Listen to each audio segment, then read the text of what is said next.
Deixa eu começar o SepulQuarta que daqui a pouco eu te falo. It's alive. We're live. What's up, Sepul Nation? Welcome to another SepulQuarta. This is SepulQuarta number 21. Please subscribe to our YouTube channel, like this video, and tell us where you guys from. You can hear the comment box. Today's another. Vai lá, sepultura.com.br/SepulQuarta. Sepultura.com. We have like a special SepulQuarta here. We have Mr. David Ellefson in the house.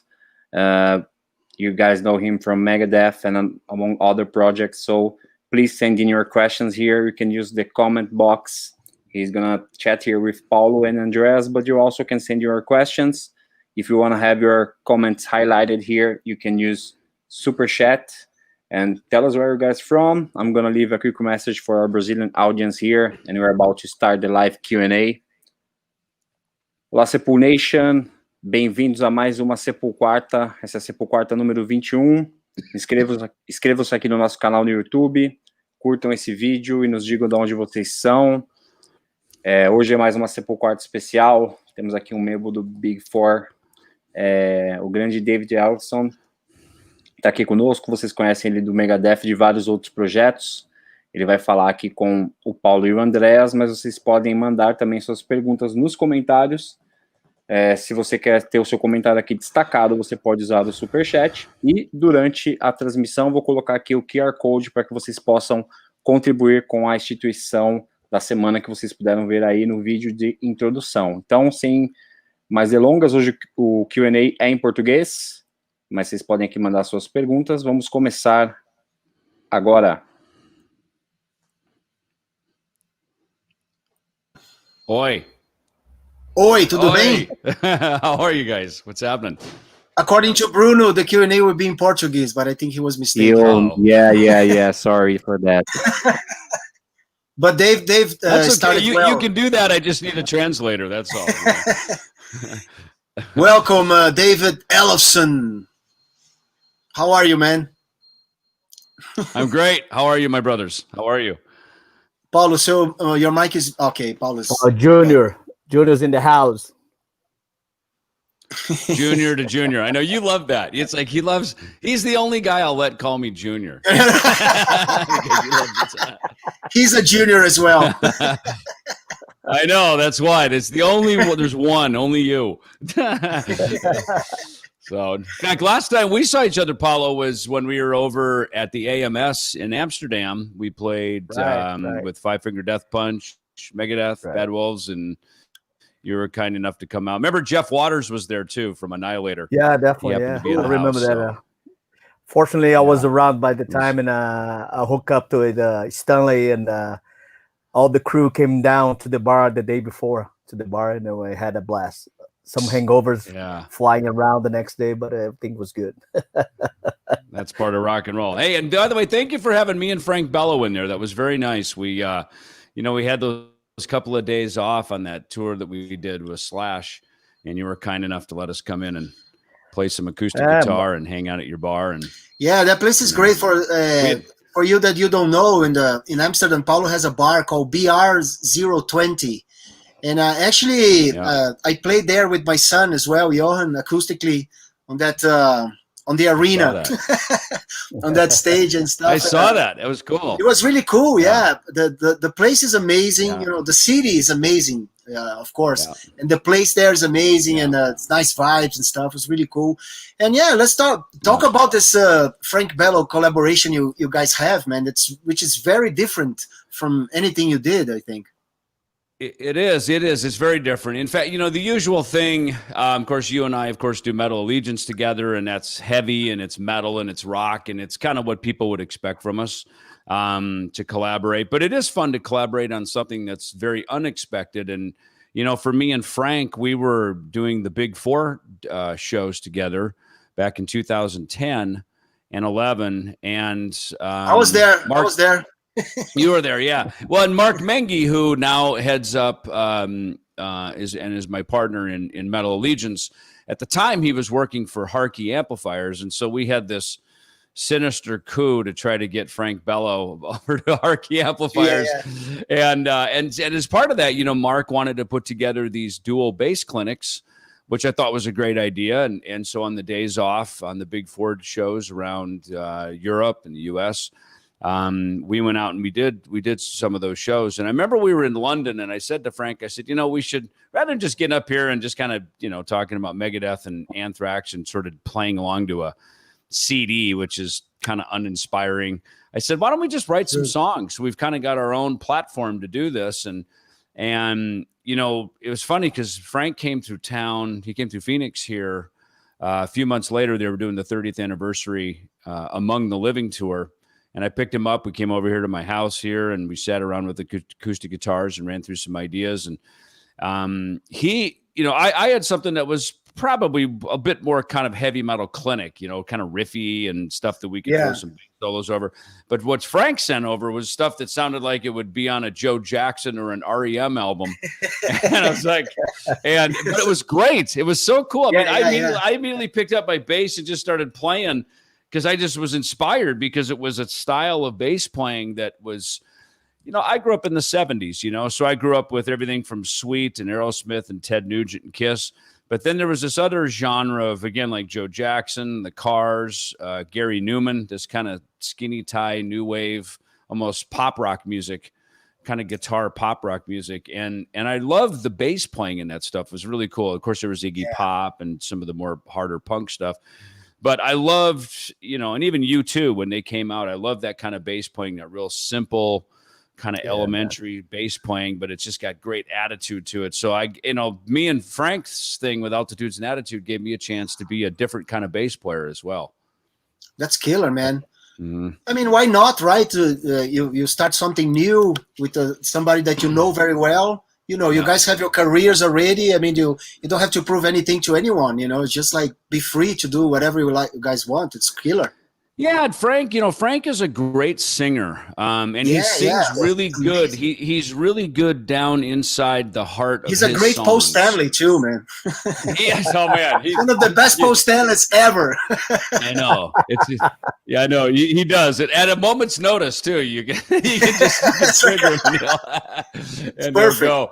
But yeah, he's Frank has, like I do, has fun playing guitar.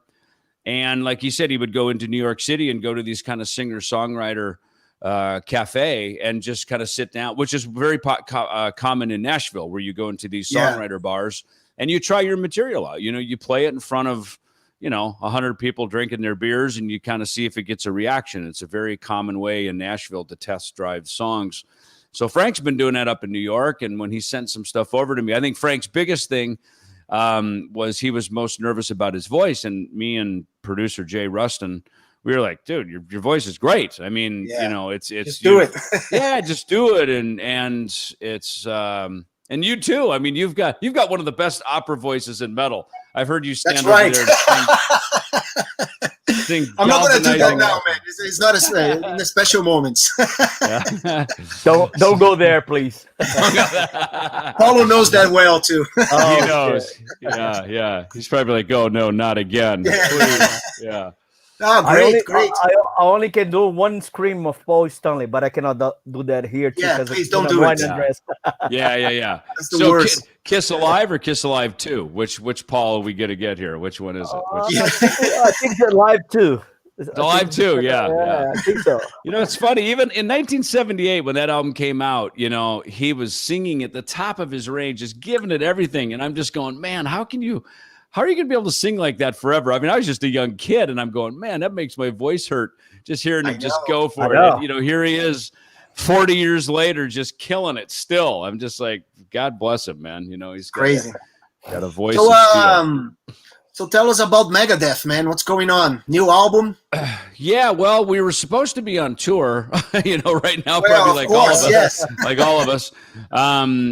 Fortunately, we got home from Europe at the end of February, so we got home safe from any COVID issues, and that thing was following us right behind us across Europe. Oh yeah, you guys were touring right where it was happening. Everything right there. Yep. And I mean it's funny. The smallest show we played was a really large, about a 4,000 seat club in Milan, and I mean people were right on top of us. I mean it was great because it was a very metal gig, but it was just then when you leave, you go, oh my God, like that was the epicenter, where it was all happening.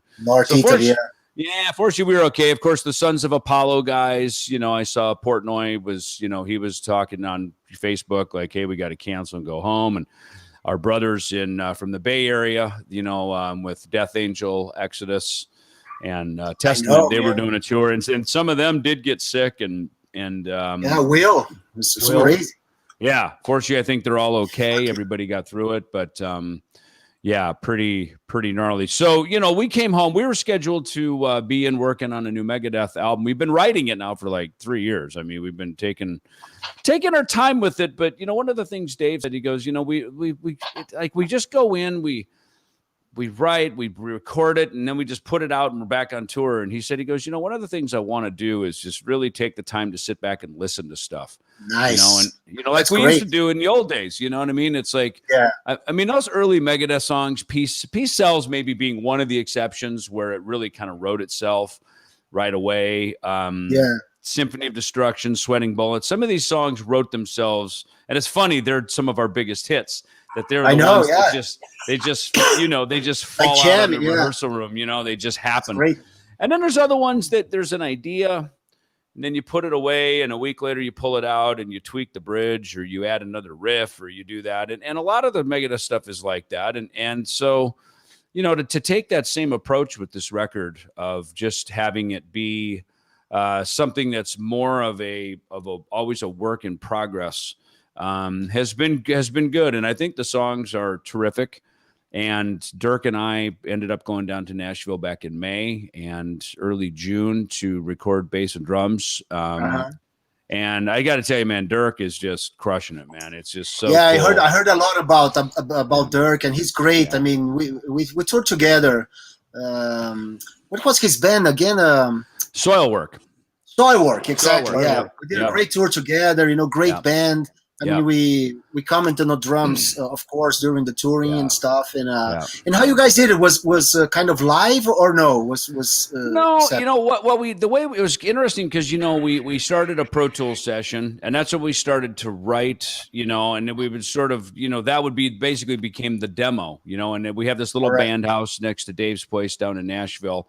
There's a farmer next door that owns some pretty good acreage and some cows and a pasture. And he's got this cool band house that we've been using for the last year and a half. And it's really been great to just kind of set our own rig up in there, our Pro Tools. And that's amazing. Yeah. And just be able to have this as a go-to place. So when an idea hits, you could lay it down, you could expand upon it, like add slate drums, and then have Dirk play real drum,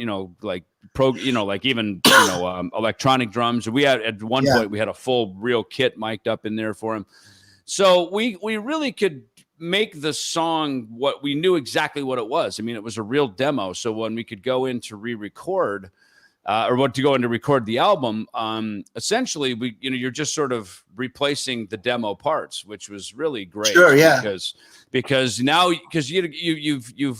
written it, you've studied it, you've practiced it, you're really deep into it, and that's for me is always the best way to go in. I mean, I do a lot of records, probably like you guys do, Sepultura or otherwise, and for me, Megadeth or otherwise, where you're kind of in, you bang it out, and then you're out of there, and it sort of hits you for a moment, and then as you get farther away from it, those songs kind of get farther away from you too. And I think when you're a bit more invested into the process, those songs just become a part of your DNA, and it's awesome, man. Yeah. And Dystopia was great for you guys. Kiko, I think fit pretty well with you. Of course, he's from Brazil, the best. Country to have guitar players. Except I will say, two of the best guitar players I know are from Brazil. I will say. In fact, I was just talking about you. 2 days ago, we did a live stream. Me and my partner Tom Hazart, and we had my Ellefson solo band guys on there. We had Andy Martingelli, who's from Italy. And I was just saying how Andy is like Andreas, because they say no matter where you're sound checking, like you're kind of doing a line check. When Andreas comes in and plugs in and turns the stack up, all boats rise to that level. That is now fucking metal, man. Come on. Exactly. And then it's just the Brazilian bull. I mean, that's just where it goes right there. It's also Paulo has a lot to do with that, because his bass sound on stage is it's out big. of proportion. It's like, I can teach you. it's respectful, I would say. I can teach you how to piss him off.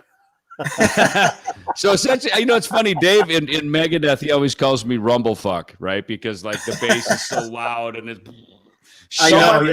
you feel like you're in a landslide, But sometimes it's not even the bass; it's the the coming back from the PA, and everybody keep looking at the bass players like, dude, it's not me. And the subs. It's cool about. I remember Gene Simmons had a great quote in Bass Player magazine years ago. He said, "If you don't have bass, you don't have heavy." And I thought, what a great quote, because bass is this thing that sometimes you hear it sort of directional, but bass is this thing that kind of just moves around the room, and sometimes it kind of wraps up around you all warm. Other times it's sort of, like maybe the Steve Harris tone. It's up here and it's just firing at you like a freaking and Lemmy, right? Lemmy's almost like a guitar player, right? Exactly. But with Annie's bass tone, there's always this sort of lower nondescript frequencies that are much harder to really define, and that's what you say when you put the bass in the PA. All of a sudden, it's like, whoa! It's just uncontrollable. Well, the thing that I saw that when we played together with the Ozzy and the original Sabbath in San Bernardino, when they do the sound check, I saw the guy playing separate, Geezer's bass.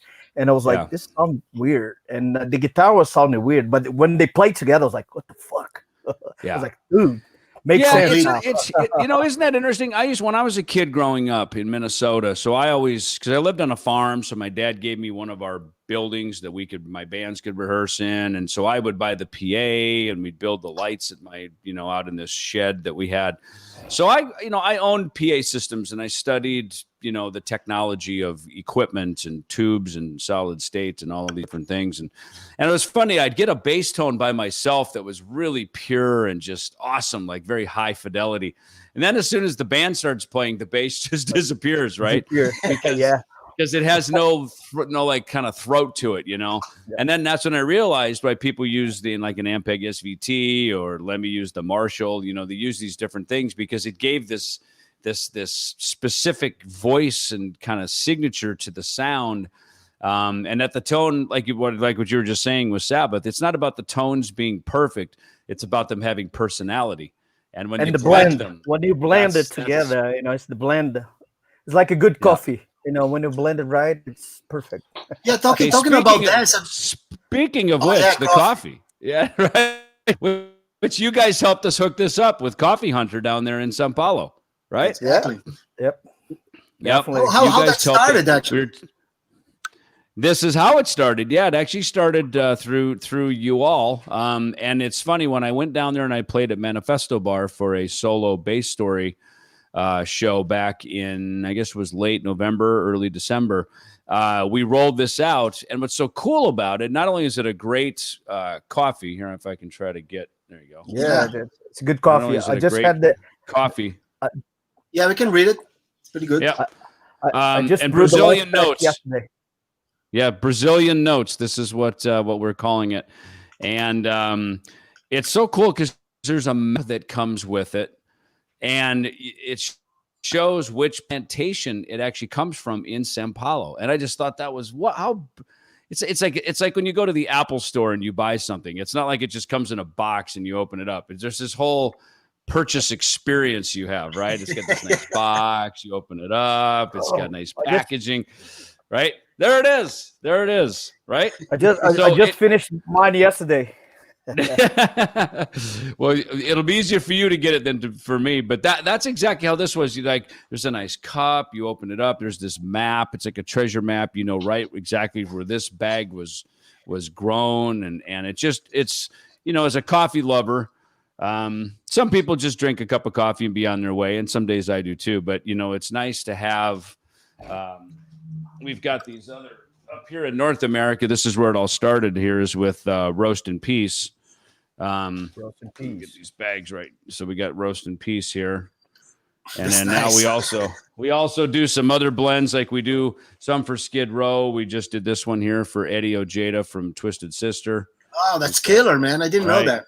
That's awesome. So you have to do one, Paulo, because I am the coffee lover in this band. The Paulo. Okay, well we can do that. We can do that. In fact, what we should do. And your coffee is from Minas Gerais. It's not from São Paulo. It's from my home state. I just read. Minas Gerais. São Paulo, shut up. Clarifying that. Thank you. Well, the map was quite vast, and the amount of plantations where the coffee was grown was beyond the scope of my Portuguese. So, usually the good coffee in Brazil comes from my home state, Minas Gerais, São Paulo, and Paraná state. A little bit of Espírito Santo. Yeah, but mostly is from the 4 states. And interesting. Okay, you have different places around Brazil, but the main production comes from this 4 states. From there, okay, cool. Yeah. Well, then we should talk to Coffee Hunter and get the Paulo blend going.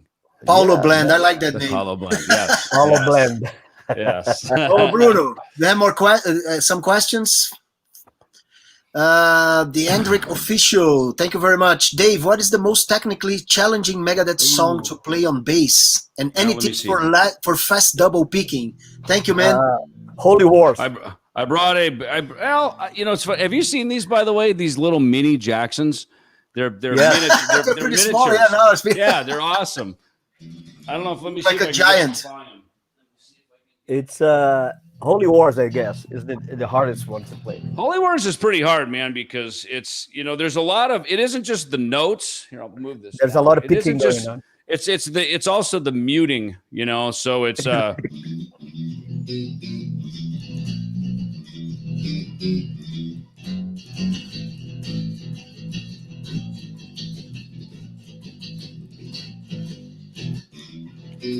right? Yeah. I'm sorry. I got it. And part of it is how you hold the bass. It's like a whole. It's like being it makes a lot more difficult. Nah, it's like being a freaking sniper, man. You got to like have it in the perfect spot in order to play it right. I mean, and that's part of metal, isn't it? It's like it's heavy, it's fast, it's intense, and you can't just sort of like just fake your way through it. You really got to be freaking dialed. I have a question for both of you, actually. Paulo actually doesn't like the basses from Jackson, and you have a career with Jackson. Why do you don't like, and why do you like? For both of you. Well, Paulo, you start, and I'll see. No, actually, I have one of your basses. Billy Siegel sent me one, the 5 strings. I used to play through it, and I just think I just gotta use. It sounds killer. But it's just I got used to the alembic necks, which when I did when I used the Zons, and I asked those on to have the same kind of feeling, the thickness, and the Jackson has a little bit narrow, like a jazz bass style. I get a little, but the sound, the tone of the bass is great. I use it in many shows, but especially on Hata Mahata. Oh yeah, that's true. Well, and that's like, so this is one, this is it's brand new. It's a new signature model. It's a 5-string, but it's basically a recreation of the Jackson bass that I had all 4 strings from like, I guess 86 until 1990. And then when we recorded Hangar 18, the song is in D, but I wanted to play it an octave lower down here, right? So when I recorded it, I just took a 4-string and I just dropped, the E string down to a D. Yeah. And then when we got to the back half of the song, I tuned it up. We punched in and carried on and recorded the rest of the song. So this bass, these things were basically, they were designed. I mean, the Jacksons were what they were, but they just felt right for me. They seemed to be able to play really fast on them. They got a nice thin neck. And even on this 5-string, you know, back in this day in 1990, most of the 5-strings were they were like literally this wide. You know, they were super wide. You know, like made for kind of R&B and pop music, you know. Yeah, and it was just a different style of player, and so, you know. But for me, I wanted it to be easy to go back and forth between the 4 and the 5-string without too much of a hassle with the string spacing. And you know, I think for the kind of music we all play, which is fast and it can be really thrashing at times. Yeah, you know, I needed the bass to be very tight and responsive. I didn't want to be wrestling with some big bass that's meant for a different style of music, and you know, to have and it's totally the Megadeth sound, man. It you is, know? yeah. I mean, it's you, of course, but Yeah. the Jackson bass, you create that sound together. Yeah, it really is. It's a good partnership. You know what I mean? It's an instrument. I mean, I was playing the BC Riches, and they were great. When Dave and I met, we both had BC Riches. When we had Kerry King play with us, he's a big BC Rich guy back then. So that was kind of fun that, you know, the three of us all thought the same, that we would have BC Rich guitars. But you know, it's funny, when Dave and I went out to go meet Grover Jackson out just past East LA. You know, he still owned the company at the time, and he had a great custom shop, and his company was very popular by then. And, you know, Dave took the Robin Crosby King V, which was a 22 fret guitar, and he made it into a 24 fret guitar. And that's what basically constituted the King V turning into the, you know, the Mustaine signature model eventually. And then for me, you know, like a lot of guitar companies, they're like a great guitar company, and it's like, oh, by the way, we have a bass. You know, and that's how Jackson was, you know, and so, so I really, you know, kind of became one of the figureheads, because I, you know, obviously the Jackson thing was between me and Dave and Marty Friedman all playing them. And it was an instrument of choice. It wasn't like a forced endorsement, or you're in Megadeth, you have to play a Jackson. It wasn't that. It was just it was a very natural thing for us to just gravitate toward it. And you're right, it really became the sound of the band. But you have a 8-string Jackson as well. 10-string. It's a 10-string. Yeah. Well, and here's why. Because you know, an 8-string would normally be the 4 strings, right? And then, like on a 12-string acoustic guitar, you'd have the little octave string next to it, right? Right. Well, because I play 5, I figured, and I built it basically for me and Frank Bello, so we could, when we go out and play, and so I said, well, just add the 5th string, and then put the little, you know, the little octave string next to that. Can I have one? So it became 10. There is only one. And it's funny. I literally had it here at the house yesterday. I was shooting some video for somebody, and I just took it back over to storage down the street. So I'll share it with you, but there's only one so far. I have a Zahn 8-string that I use for certain parts. I use it before a lot in a certain part of the records, and especially in the slow parts, because this sounds like a piano. And a lot of people didn't know about those basses. They're like, dude, that's from the 70s. Jack Bruce, Chris Squire, you know, Jumbo Jones, all those guys used those basses from the back in the 70s. Well, and Zahn, I played Zahn basses for a while too. You know, I started using back in the 90s. I started exploring away from Jackson a bit, because the sound of Megadeth was changing. It was evolving a bit. Right. So I started playing Modulus Graphite, which is a graphite neck, and that introduced me to Joe Zahn. Right. And I loved his basses, and they have great necks. And I believe me, I totally understand why you play them. And you're right. And you take a graphite neck, and then you add like an 8-string like that. I mean, my God, it's like playing a Steinway, right? It's like playing a piano. It's great. Yeah, super nice. It is. Yeah. Very cool. Cool, man. And enough of this bass talking. Yeah, I know. That's only one instrument. Screw that. Hey, I saw one question. Great. I saw one question that was really good that pushed through a little while ago. What was my first Sepultura song? And, you know, it's funny. Nick Menza used to always be in our tour bus. He introduced me. I started hearing about Sepultura, of course, and then we played together at Rock in Rio in 1991. But I remember on the Euthanasia tour, like in 1990, we were out on tour with Judas Priest, and Nick was always playing like Chaos AD. And, you know, he was a big Sepultura fan. I remember sitting in the back lounge and him turning me on to your stuff. Yeah. So I probably Chaos AD was probably the first record that I heard from you guys. So for that fan that was for me was Peace Cells, of course. I love that album, but I don't like too much the first one. And Paulo loves the first one. Killing My Business. And I remember me and Paulo having arguments, defending. I defend P-Cells and he defended the first one. Not that he didn't like P-Cells, but he was trying, to show, because P-Cells, I think it's fantastic, the recording, I think the attitude of the band, I don't know, it's just more Megadeth, if you know what I mean. Listen, I would agree. I think, it's funny that we remixed and reissued Killing Is My Business now a third time. The final kill, it's like, enough now. This is it. We're never going to get it any better than this. Endless. Short of re-recording it, this is as good as we're going to get it. Because the truth of it is, it was our first record. It was on Combat Records. We did not have a lot of money. And back in those days, we went into the big studios in LA to cut the drums and I guess we did drums and bass and some of Dave's guitars. And then we had to move to smaller little studios that we could afford to finish the vocals and some of those things. But, there were, and again, we were young and in Megadeth's case, we took a lot of drugs. We partied very hard. And, so there's, I can hear it in the performances, you know what I mean? It's kind of like, let's go, let's record Rattlehead. Yeah. And we start off Rattlehead really great. And then Gar's feet get a little light and it's like, oh shit, and thank God there's a break. Rest up. And then, so, I mean, those are the things I remember about that record. There's a funny story on the Chaos AD. I recorded the Biotech song. I recorded drunk because it was Max's turn and he lost his voice. And Andy Wallace is just pointed at me. It's like, you come. It's like, dude, I'm drinking.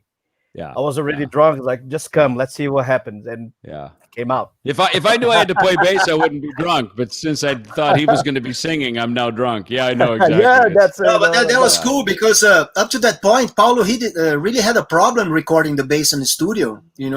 I had to record the bass on Beneath the Remains and Arise, and then on Chaos AD, finally with Andy Wallace finally with Andy Wallace and that situation there, Paulo record Chaos AD.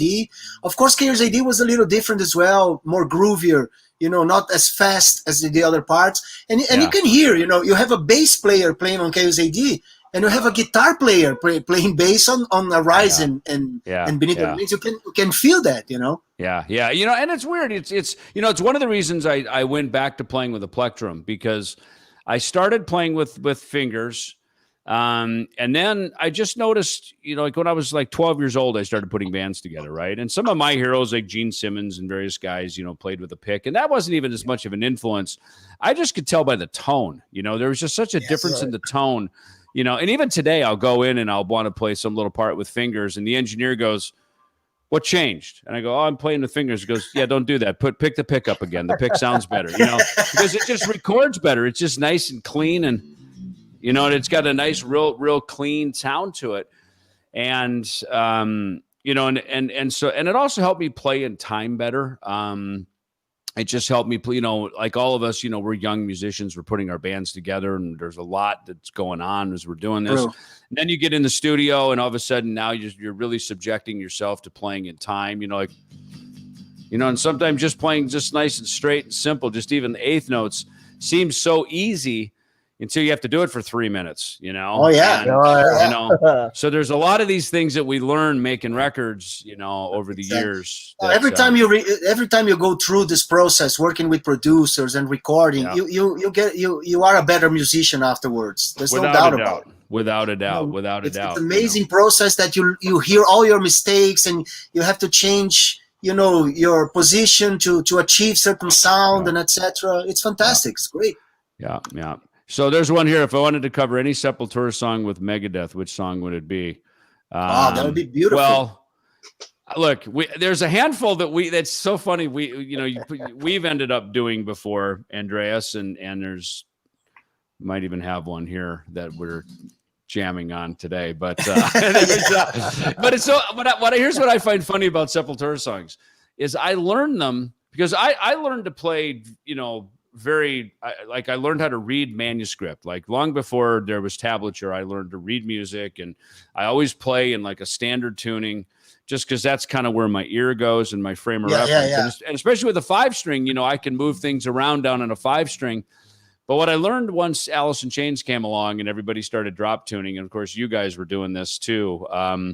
You know, in the more modern metal, of course, there's often drop tunings and there's different things. I realize it's easier to just join in and do what the guitar player is doing. So I'll learn something, and sometimes I'll even go online to ultimateguitar.com and to see the tab, and I'll go, okay, just to make sure. And they're never right, and they're just someone's interpretation anyway. But I'll look at it and go, okay, that's kind of seems like what I'm playing. And then I'll get in a room with you, Andy, and all of a sudden it's like, you're playing it in a completely different tuning in a completely different part of the neck. And I'm usually having to relearn the song. I'm like, how did you get that off of, like, are you sure? And if you're in the band, you know, and I'm like, are you sure that's right? Because it doesn't sound right, you know. But then you play it and I'm like, there it is. So I want to change a little bit of subject, but I think this is really cool and important. And you were saying about the early days, drugs and alcohol and stuff, you know. Yeah. I quit drinking for 6 months now, you know. Wow. Good for you. It's something that I decided, you know, and I feel better. It's great, you know. Yeah. But talk a little bit about that, because you are one of the ones that really inspired people, especially musicians there, you know, backstage and parties and stuff. How you survive that? Nah, that's the most difficult part, you know. Well, that's, first of all, it's good to hear. I mean, the pandemic will do wonders for your drinking, I guess. It'll either make you drink more. It was before the pandemic, actually. Good, I mean, but good. The pandemic helped a little bit. Yeah. Well, look, so for me, you know, look, I grew up in a nice family in Minnesota on a farm, on a big grain farm. And, you know, there was, you know, a little bit of partying here and there, nothing significant. And, you know, I started drinking when I was age 15. And honestly, when I was in my bands as a teenager, I'd always get mad at the other guys in the band when they were drinking or smoking pot. Because, like, the singer would forget the words, or the guitar player's drunk and he can't play the solo right. Yeah. You know, then they go off and start chasing girls, and I'm like, what the hell, man? I have to load all the gear out by myself, you know, and so just the general nature of the party atmosphere is disruptive to kind of the flow of trying to get stuff done.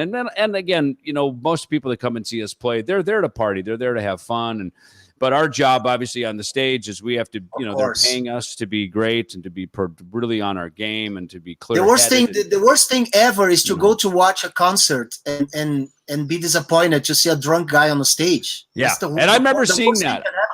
I saw many shows like that. I know. Me too. I'll never forget going to see a band play at a nearby my house in the Midwest, and the keyboard player was really drunk. And this was a big band, and they had big records out, and he was really hammered and drunk, and it was so disappointing. And it stays in my mind. Out of all the great things this band did, that one shitty thing stays in my mind forever. Exactly. And it's a bummer that life is like that. I remember seeing Steve Marriott from Humble Pie, like they were playing, and he seemed like he was probably a little drunk, and he's kind of mouthing off at people, and it was very just off-putting. It was like, just shut up and play the tunes, man. Like, we like your songs, you know.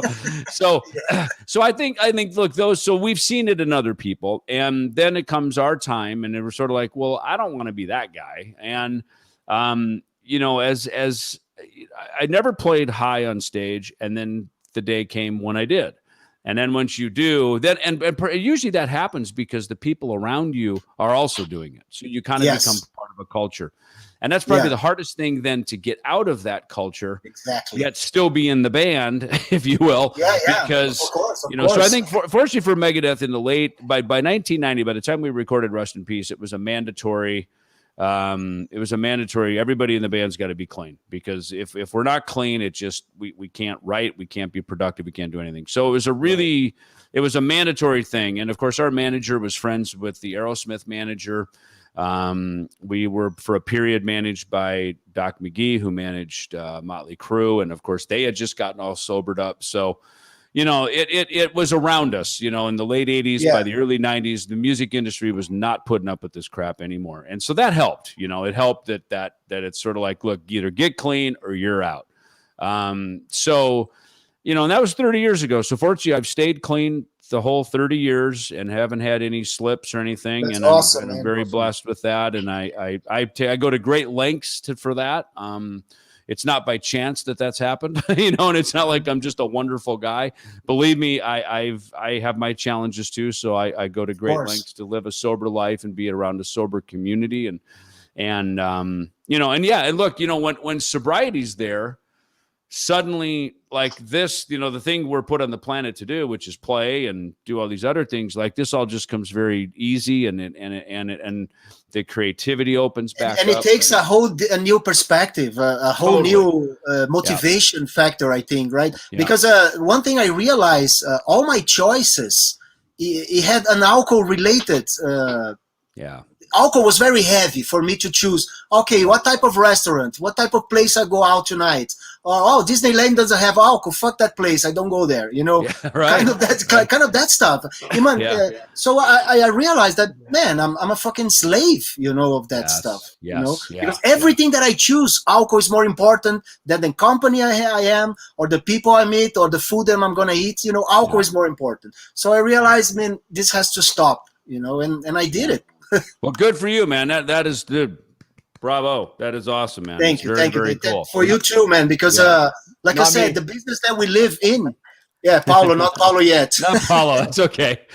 There's still time. But I have to be, if I go on stage, if I have a drink before, or if I'm a little buzzed, all fucked up. Doesn't work. It needs to be sober. It needs to be clear-headed. Yeah, of course. Otherwise, and you know, and the thing is too, for the fans that are watching this, look, to each their own. I mean, I am not a anti-drug guy. I'm not some reformer at all. It's just I know where it took me to, and I lost the joy of playing. I lost productivity. I was useless. I couldn't do anything. So it had to go, you know. And then once that went, and starting to learn to live, you sort of unlearn the old life and you learn a new life.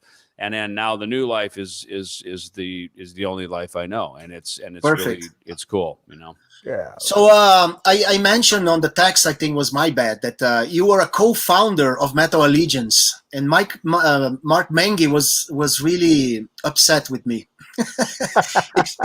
explain Metal Allegiance, how that started, and you are one of the main guys there. I absolutely am a co-founder. I don't know what Mengi's talking about. You know, here's let's have a band fight right now. Yeah, let's do it.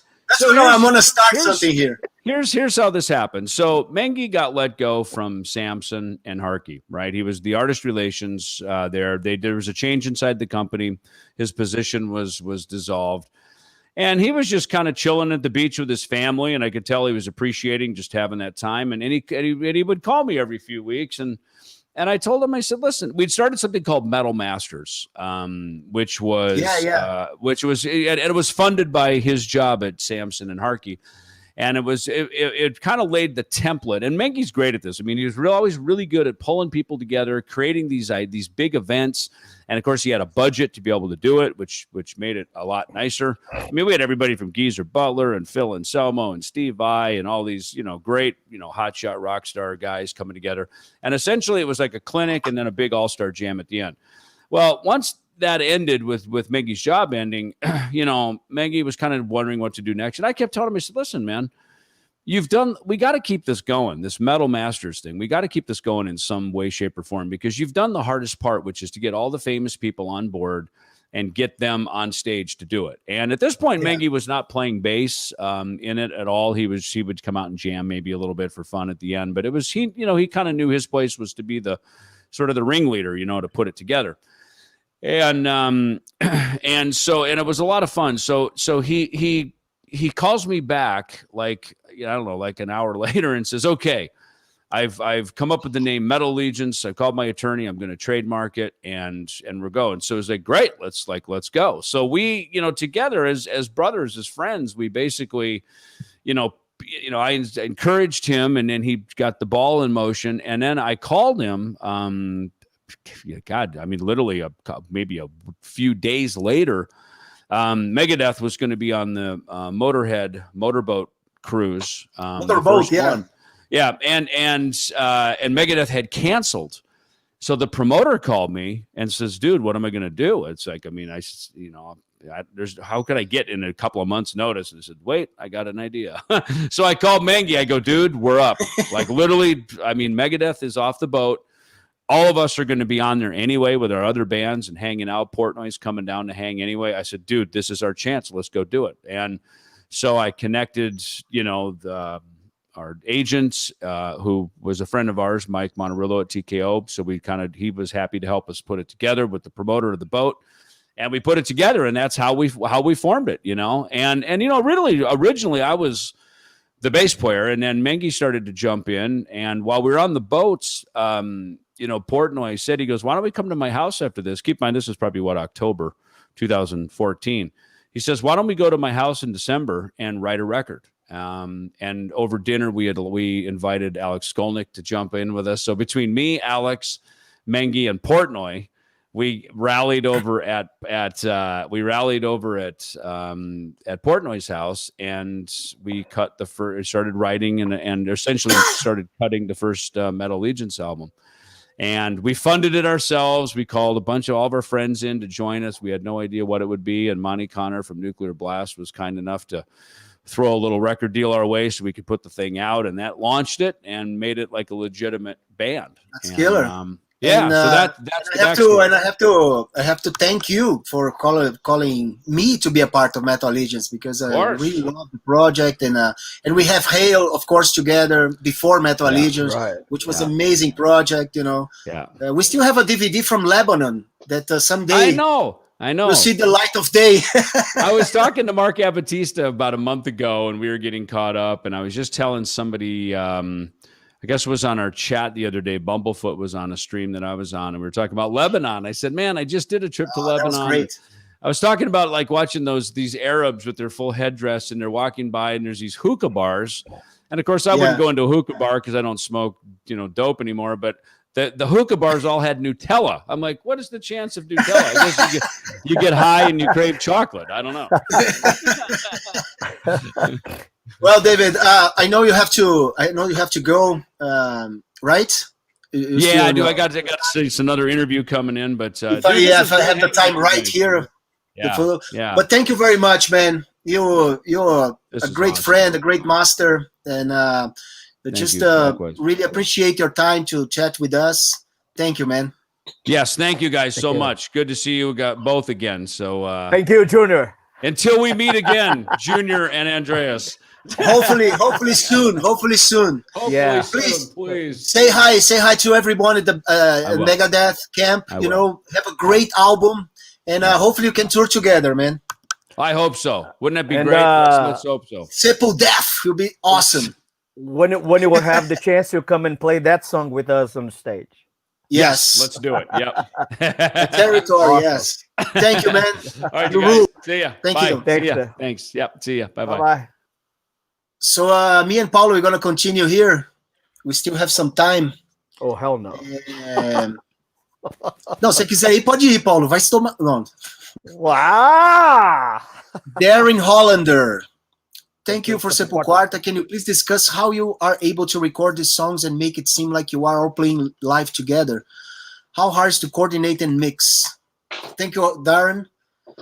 Well, I think the great secret is really to rehearse a lot before, to have a pretty good idea what the song is all about, and what and have the song really. Of course, when you go to the studio, don't have the song 100% done, but at least 80-90% of the direction of the song is there. And at least with Sepultura, we start drums and guitars. That's the way we record the first part of the album. Only recording drums, but me and Eloy in the same room playing. Sometimes Paulo participate as well. When we did Mediator, we did with Ross all together, recording drums all together in a very small room. Remember that, Paulinho? Oh, yes. Very sweaty, small room. So once you have that drums really ready, everybody there together connected, or at least the way we did on Machine Messiah and on QUADRA, just me and Eloy, you have the drums there with that energy. And then we put guitars, at least in the Sepultura, this is the sequence, you know, drums, and then guitars, and then bass. Paulo put his bass, and Derek starting to work on voice and stuff, and leads and etc. Then choirs and other stuff.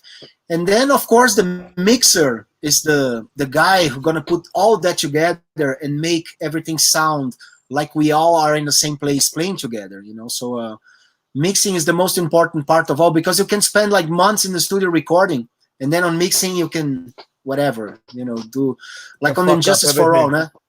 Yeah, oh yeah. Injustice for All, for instance, nah? It's a really weird mixing. But I want to tell you something here for you all that are still with us, that next week on the SepulQuarta, we're going to release the official 4th single for the album QUADRA. It's going to be official video for Guardians of Earth. Yes. This video is directed by Raul Machado, the Brazilian director that worked with Sepultura before. And we have the Amazon Frontlines archive of images from the Amazon for all the forests in Brazil, and Raul really put together us performing, of course, in this live quarantine, you know, situation, plus with all these images from the Amazon, which is breathtaking. It's fantastic. Fala aí, Paulinho. Paulo?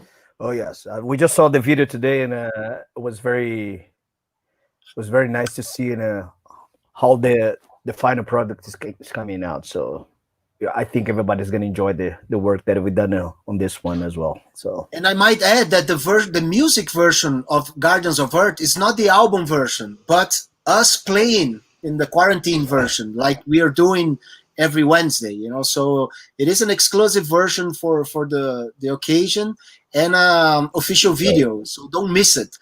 And also we're gonna have a guy from the Amazon front line talking to us, a guy from the Sea Shepherd as well on a live Q&A, and on the storyteller I'm gonna chat with Otávio Juliano, which is the director of Sepultura Endurance documentary, but he also did a documentary about the tree Pau Brasil, which is a tree who gave the name to our country, Brazil. It is the tree that is the tree who makes the arcs for violins and cellos and stuff. And we did a show like a few years ago together with the orchestra, Sepultura in an orchestra, where we planted 1,000 como é que chama a muda, hein, Paulinho? Oh shit. 1,000 trees, let's say. I don't know. Hold on, I'm gonna Google. Yeah, Google. So we're gonna talk about that. We're gonna remember that situation, and we talk about his documentary and stuff. And also, I chat with this very important journalist from Brazil, André Trigueiro. André Trigueiro is a fantastic journalist that is specialized in the ecological matters. Here in Brazil, we are going through a very difficult situation with the Indians and the land and the fires and etc. You know, so André is on top of this situation, what's going on, and it's going to be a very, very special SepulQuarta, and you cannot miss.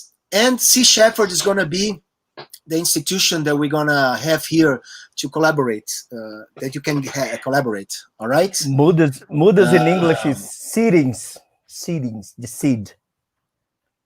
The seedings, yeah, seed, of course. The seedings of Pau Brasil, yeah. Pau Brasil, yeah. Muda, seed, yes. Thank you, Luis Silva. People here are helping. What, Paulinho? Just say that Brazil is not a new thing. We've been having this kind of problem for about 500 years from now. You know, it's been around for way longer than that. But you know.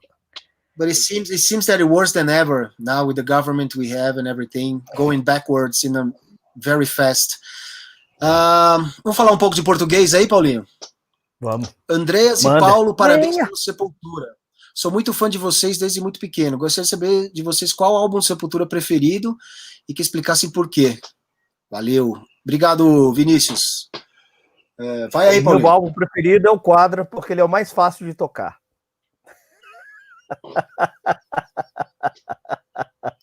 Aliás, você tá estudando aí, Paulinho? Tá estudando, né? Essa desgrama.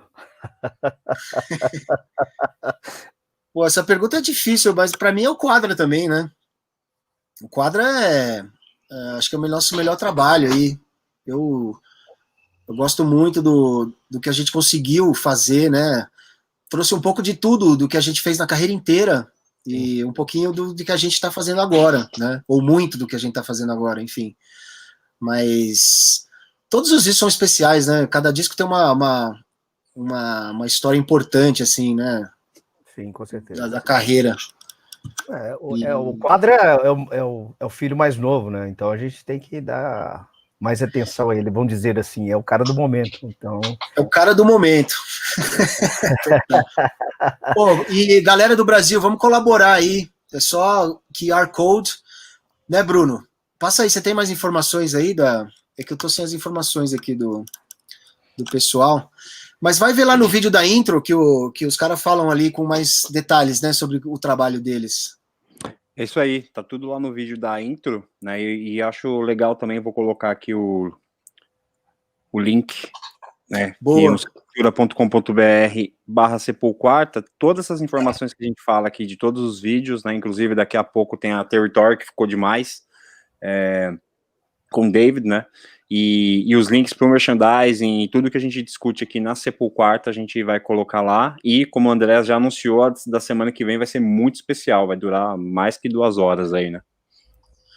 Vai ter muita informação, muita coisa, o vídeo oficial da Guardians of Earth, que tá, acho que também é um dos nossos melhores vídeos aí, apesar das limites, né, que a gente teve para fazer, pô, tá muito forte e muito atual.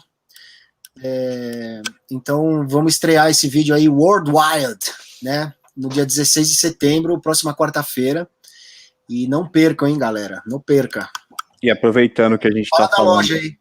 É isso que eu ia falar, aproveitando que estamos falando agora em português, colocar o link aqui da Sepultura, né, tem bastante pessoal que fica eventualmente mandando mensagem, perguntando de novos produtos, pode acessar lá a Sepultura, tanto pelo link que está aqui da SepulQuarta, quanto sepulstore.com.br, tem acesso aí a diversos produtos novos do Sepultura, inclusive no Instagram da Sepulstore tem, Paulo estava de modelo hoje lá, fazendo umas poses com merchandising novo, camiseta. Mó gato, mano.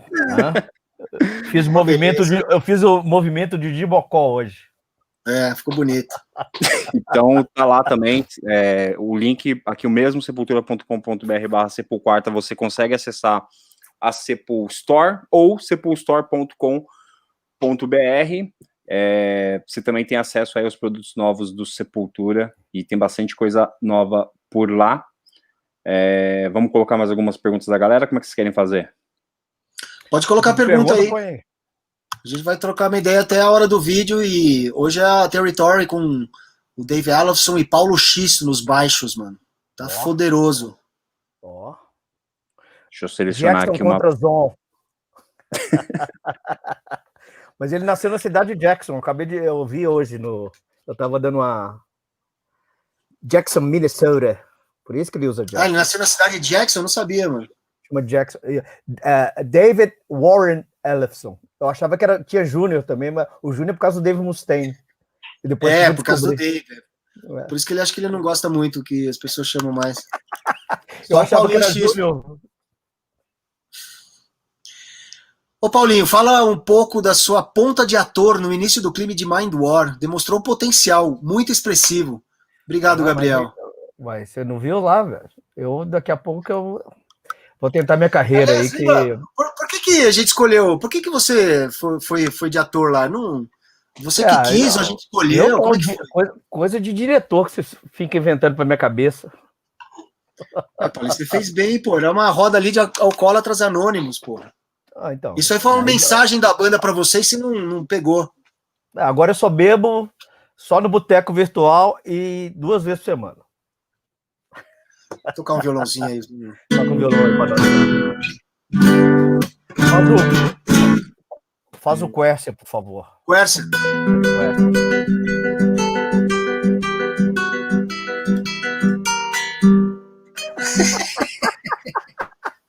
Perfeito. A nota errada. É aquela nota que vai tocar, que toca estoura bomba, sabe, no desenho animado? Que tá no piano lá. Tim, tim, tim, tim, tim, tim, tim, tum.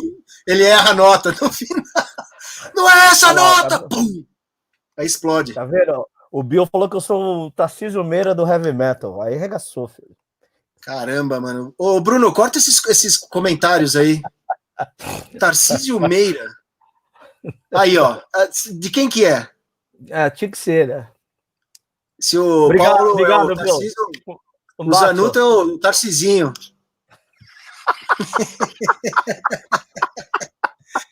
Maestro Zanuto é o Tarcisinho.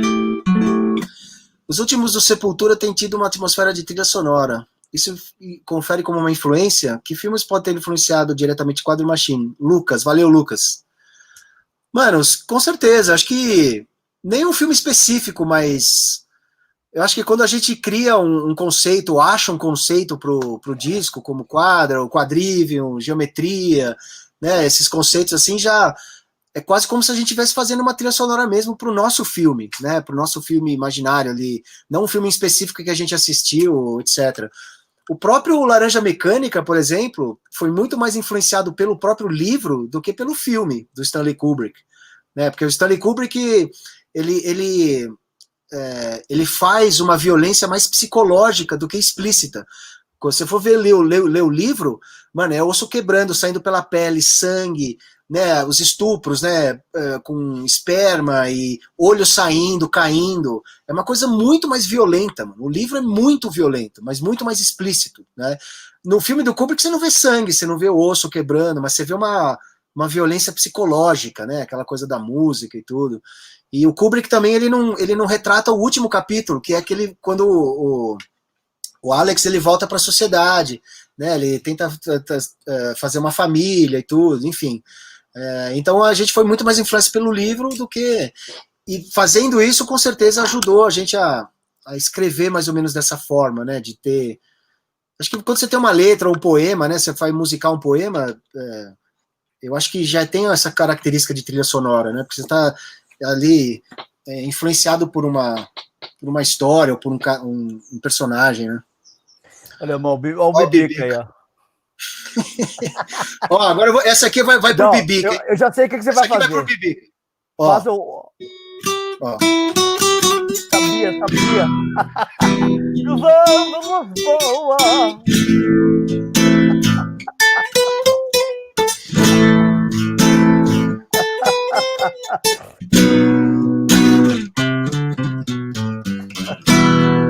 Ai, Marcelo, que veio de Lisboa,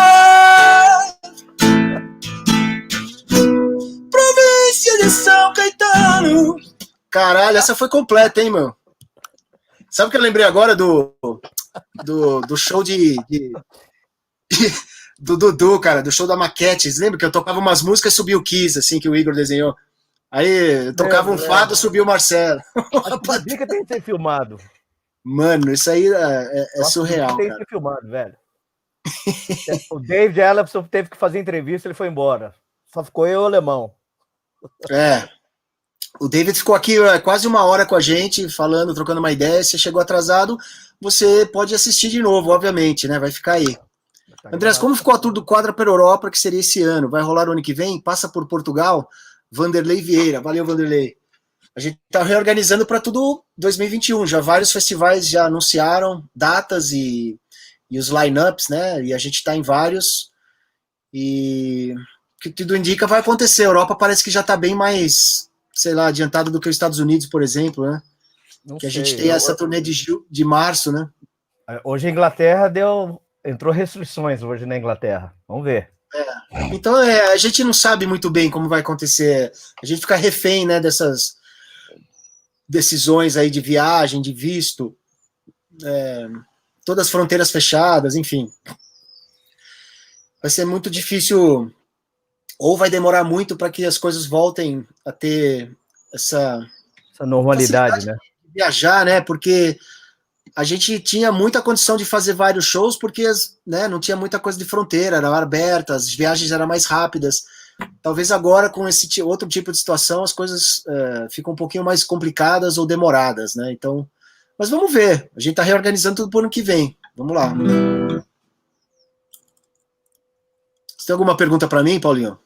Eu não. O Bibica colocou aí, ele tem um vídeo, a gente fez isso no Chile. Ele acabou de colocar aí. No Chile, exatamente. Eu lembro. Backstage. Olha lá, o Santiago do Chile, eu tenho vídeo. Eu tenho vídeo, bicho. Vou falar, Santiago do Chile, eu tenho... Falar nisso, Bibi, que essa picape vai custar uma grana, pesada pra caralho. Mano, é muito pesada.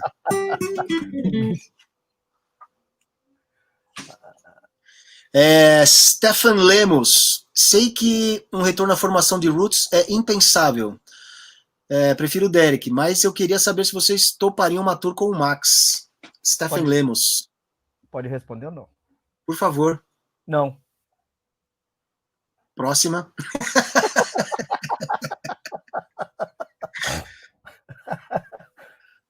Próxima pergunta. Mano, nós já fizemos shows de festival juntos, né, na Europa, assim. Mas acho que uma turnê acho que seria demais.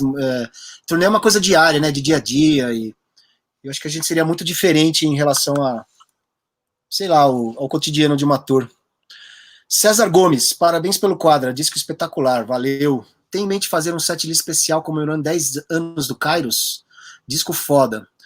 Solo de Relentless é um absurdo. Valeu, César, obrigado, mano. Cara, ideias assim que não faltam, seria muito legal, cara. O lance é todo esse aí, né? De quando a gente vai poder fazer, quando a gente vai poder voltar, e o ano que vem pode ser uma também, alguma possibilidade, sim. Porque o Kairos é um disco muito importante pra gente, primeiro disco com a Nuclear Blast, né? É um disco que realmente colocou o Sepultura em num outro caminho, né? Numa outra direção, e sei lá, pode ser uma. Mas é uma coisa que a gente não tá pensando, não. A nossa prioridade é realmente tentar colocar o Quadra na estrada, né? E vamos ver o que acontece. Quantas músicas a gente já estava preparando para a primeira turnê? Eram 7 de 11, né, Lemon? 7 músicas do Quadra no setlist, com certeza. Já estava pronto, né? A gente nunca tinha feito antes, né, na verdade. Tocar tantas músicas de um disco novo numa... É verdade, 7 músicas. Abrir com as músicas novas e tudo, né? Enfim. Eloy, fala Eloy, tudo certo, mano? Grande abraço. Andreas e Paulo, vocês leram o livro ou viram o filme Lord of Chaos? Se sim, o que acharam? Cara, eu não vi não, mano. Qual filme que é? Também não vi não. Lord of Chaos. Tem a ver com a música do Metallica? Não, é aquele que fala do Burzum, da cena da Noruega de black metal. Tá. Não vi não. Só ouvi falar. Mas a gente pode procurar. Agora tem um pouquinho mais de mano, tempo. Sei lá. Parece história de menino mimado. O meu Satã é mais evil que o seu. Tipo... Mas, sei lá. Eu sei da história assim por cima, né? Eu vou dar uma olhada no documentário, sim. É uma história interessante, sem dúvida. Né, não? E só... Vocês já viram Mazarop contra a mulher do capeta? Isso aí, filho. Vai. Sim. vai brincando, você vê. Eles fizeram o filme com ator e tudo mais, não é só um documentário, fizeram o filme contando a história, mas usando atores e... Entendi. Em biografia, né? Não, depois eu vou dar até uma... Tem isso no Netflix. Boa pergunta. Também não sei. Eu acho que eu vi, eu não sei. Uma dessas aí tem. Alex Rock. Vocês já pensaram em fazer um set por uma tour apenas com músicas do Derek? Seria monstro. Muita gente pergunta e pede isso. Daria para fazer, sim. Tem muita música, muito disco. Repertório que não falta, né, velho? Tem. Mas eu acho que seria uma coisa especial, porque pra gente, pra mim e pro Paulo, que já tá há mais tempo aqui na banda, a gente nunca fez essa divisão, mano. A gente toca a música do Bestial Devastation até o Quadra, né? Não tem essa, Max, Derek, Jean. A gente toca a música que a gente tá afim de tocar e a música que a gente acha que tem que trazer de volta pro set e de acordo com o contexto, né? Obviamente o disco novo que vai montar o show. Como o Paulo falou, a gente tá com 7 músicas do disco novo, e aí vai enxertando aí o resto com as músicas mais antigas, e a gente divide com espaços mais os clássicos pro fim, coloca algumas lado C, lado D, sei lá, né, mais pro meio do show, e vai montando o set assim, né. Não faria isso de uma tour normal, fazer só música do Derek. Acho que isso aí seria até meio desrespeitoso, assim, com um fã, né, que quer ouvir as músicas todas e curtir um show, né, sem ter essa distinção, essa divisão. Mas fazer alguma coisa especial, alguma comemoração, ou linkado com alguma, sei lá, algum patrocínio, não sei, uma coisa específica, né, que não seja parte, assim, de uma coisa, de uma turnê de um disco, não sei. Mas seria também uma possibilidade, tanto essa do Kairos, né, ou de qualquer outro disco do Sepultura, fazer alguma coisa especial, como essa distinção, né, dos dois vocalistas também. Pergunta séria do Leonardo. Existe algum grupo de WhatsApp com os maiores nomes do metal onde vocês ficam focando? Não, nem fudendo. Não, tá doido. Grupo do WhatsApp é uma das piores coisas do mundo, mano. Grupo de... falou tudo. Grupo de WhatsApp enche o saco. O que mais? Teve um cara que perguntou uma coisa aqui que eu vi. Qual foi o outro vídeo que o Raul dirigiu? Foi o Choke. Foi o Choke, exatamente. Primeiro vídeo com o Derek. E esse filme, esse Choke, o vídeo foi filmado no Barulho Contra a Fome, lá no AMB. 50 mil pessoas, 40 mil, sei lá quantas pessoas lá, tinha muita gente. E foi o primeiro show grande do Derek no Brasil, né? Uma apresentação do vocalista novo e tudo, né? E o Sepulfest vai rolar algum dia? Dalvin, valeu. Vai, com certeza. É uma ideia que a gente quer fazer. Os outros Sepulfest que a gente fez foram muito bons, muito legais. E é uma possibilidade também. Daqui a 2 anos, quando a Arena MRV do Clube Atlético Mineiro inaugurar, nós vamos fazer lá, filho. Porra, Paulinho, seria uma honra. Meu, peguei pesado, hein? Uma honra. Agora tem que falar com a diretoria, fudeu.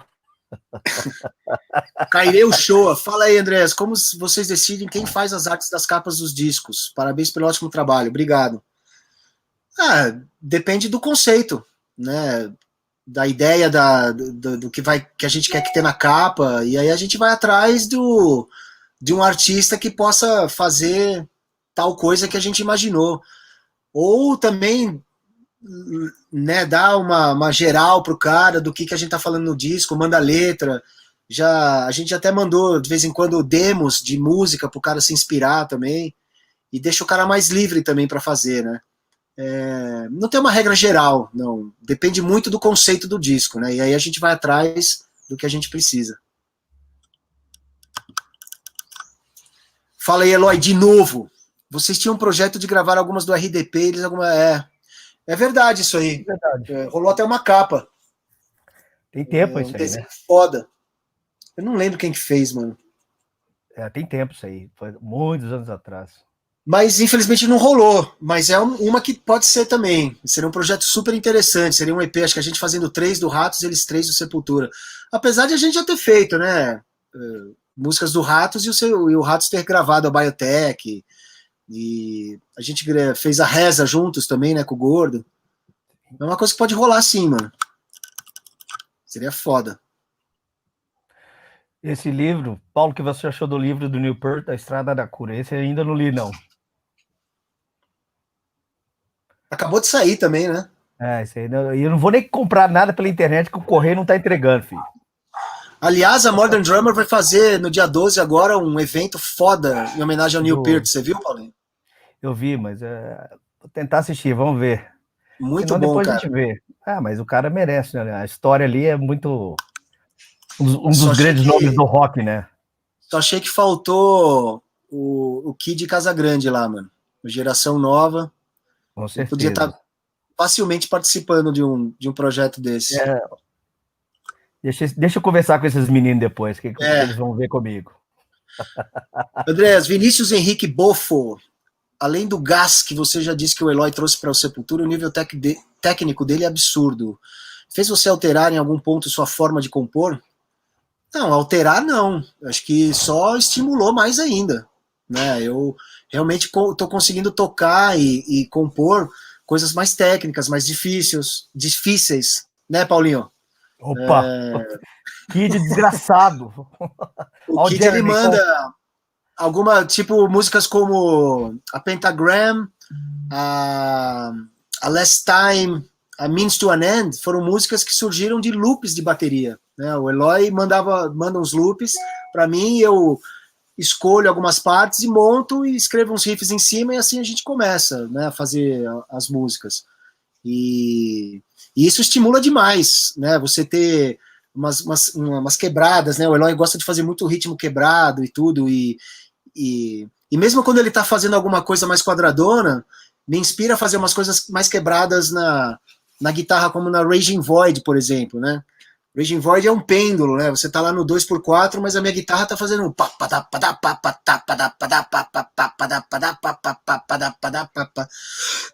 Então isso aí também já... apesar do que ele mandou, né? Do jeito que ele mandou, um pêndulo, mas estimulou a fazer uma coisa mais quebrada, assim, né? Então, sem dúvida nenhuma. O baixo tá igual o urso do Pica-Pau.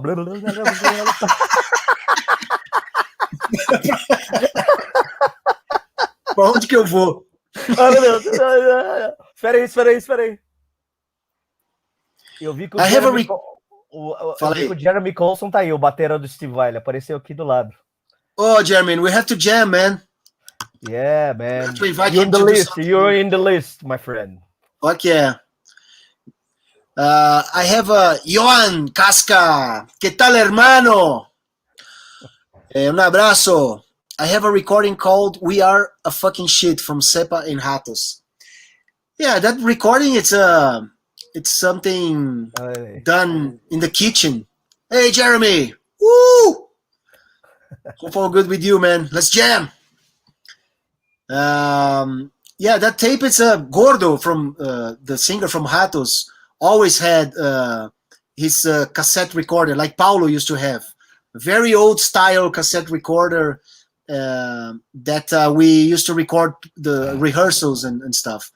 And Gordo used to do crazy shit with it, you know, lots of demos with blenders and any kind of shit, you know. And one of those, we did that, I think, on the Ratos de Porão rehearse room or something.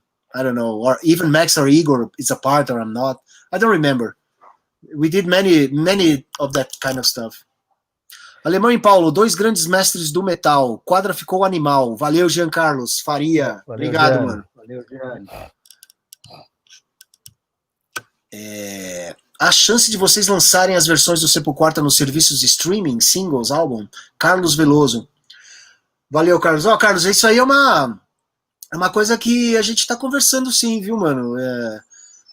É um pouquinho mais trabalhoso, né, por a gente fazer num outro formato, tem muitos convidados envolvidos e tudo, mas são todos grandes amigos e todos jams, assim, muito leves, né, assim, a gente não teve muita burocracia, né, a gente conhece muita gente, conhece muitos músicos sensacionais, né, mas é uma ideia, assim, mas a gente não tá, vamos dizer assim, planejando isso agora, né. O SepulQuarta eu não sei aí também por quanto tempo vai durar, né, vai depender muito da nossa volta para a estrada, mas eu acho que a SepulQuarta é uma coisa que pode ficar aí para sempre, né? Não, obviamente, em toda quarta-feira, sei lá, mas... enfim, eu acho que é uma coisa que pode crescer ainda mais, né? E vamos ver no futuro aí. A gente tem tudo aí organizado, guardado, né? E pode ser uma assim... Jean Carlos, vocês estão de parabéns. Não vejo nenhuma banda no mundo buscando essa proximidade com os fãs e produzindo os lives toda semana. Bom demais. Pô, valeu, Jean. Obrigado, mano. Obrigado a participação de vocês, né? Porque sem vocês aí também participando, não rola. Bom, já tá na hora do vídeo, tá aí, né? irmão. Hã? Diretor Otávio passou aí também, o diretor. Ô, diretor. Diretor, semana que vem, hein? A minha entrevista com o Otávio Giuliano vai ao ar semana que vem. Eu quero você lindo, meu. De óculos, vestido ao caráter. Não, você já gravei a entrevista, ele a caráter, assim, veio de bono. Veio de bono, então tá bom. Senão, não pode ir pro ar. Paulinho, foi um prazer inenarrável mais uma vez trocar essa ideia com o senhor. Obrigado a todos que participaram. Obrigado ao David Ellefson, que é um gentleman sensacional, um grande baixista, Big Four, uma lenda do metal. E trocando uma ideia aqui com a gente. Thank you very much, David. Thank you very much all over the world who will be a part of SepulQuarta. Gracias a todos. Obrigado gozaimasu. Tá muito tarde, muito cedo no Japão, né? Grazie mille. Pô, no Japão, os caras têm que acordar às 4 da manhã para ver o SepulQuarta. Aí fica difícil. Bruno, é isso então? É isso aí. Então agora, territory, né? No sepultura.com.br/SepulQuarta. Então, isso aí, vai lá curtir.